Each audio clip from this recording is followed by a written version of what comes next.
Okay, one last part. I guess you're all very tired, so I'm going to do only intuitions here. But one last part. Given everything we've seen, now what we're going to do is that we're going to craft a dedicated architecture to approximate the Bayes predictor. And this paper was published at NeurIPS last year, and his work was led by Marine Lemorvan with Erwan Scornet, Julie Josse, and Thomas Moll. And the intuition is the following. If you just stick around for this intuition slide, if you're very tired, then the rest is going to be technical details. The intuition is the following. So suppose the simple setting where I have my output y, which is a linear function of two inputs, x1 and x2. And those two inputs are correlated. And if I have one of the two that is missing, then the Bayes predictor will use the correlation between those two, and hence needs to modify its parameter, its coefficient with regard to x1. If x2 is missing, I need a different value for x1. Okay? But the point being that there is a link between those values, and this link is driven by the correlation of x1 and x2.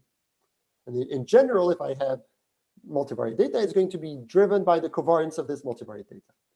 So each time that I have a different missing value pattern, I need to adapt my coefficients of my linear model, but I'm doing this modification to account for the covariance of my covariance.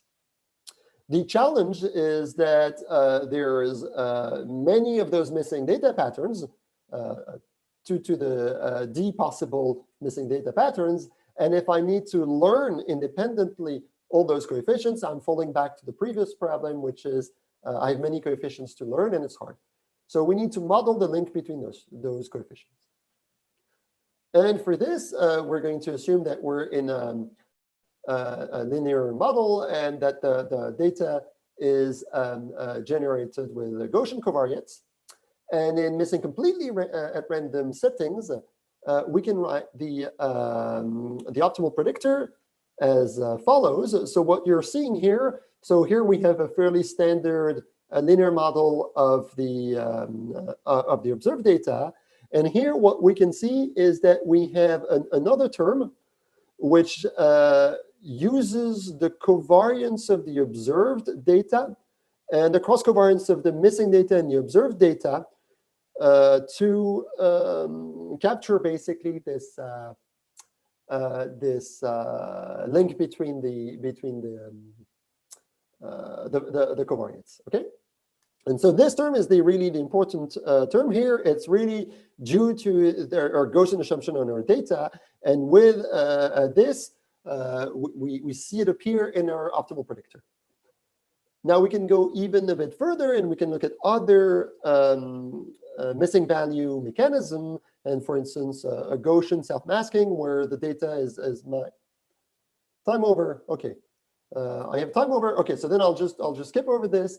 What I can tell you very quickly is that what we do is that we take those expressions, we approximate them using a differential approximation, which is basically enrolling a series that approximates the inverse. And if we do this, we can come up with a dedicated architecture that approximates well the previous expressions.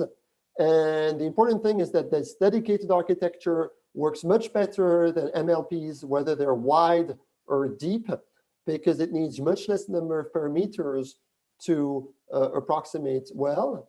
And in practice, it predicts well in Mars settings or in missing, not at random setting.